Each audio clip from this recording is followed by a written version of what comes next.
Saudara, pergerakan penumpang arus mudik Lebaran terus meningkat di Bandara Internasional Sultan Hasanuddin di Kabupaten Maros, Sulawesi Selatan. Hingga saat ini pergerakan penumpang telah mencapai 35.000 dengan penerbangan didominasi tujuan Jakarta, Surabaya, dan Kendari. Antrian penumpang di counter check-in terminal keberangkatan terus mengalami kepadatan pada H-3 menjelang Lebaran.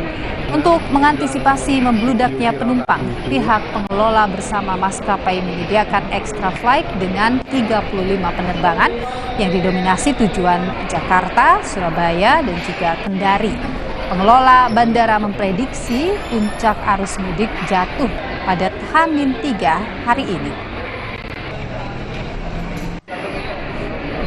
Memang beberapa hari ini sudah mulai ada peningkatan dari tahun-tahun sebelumnya, khususnya tahun 2023, dan selama beberapa hari terakhir pun juga jumlah penumpang ini selalu meningkat dari hari ke hari, dimulai dari tanggal 3 sampai tanggal 6 kemarin. Cuaca panas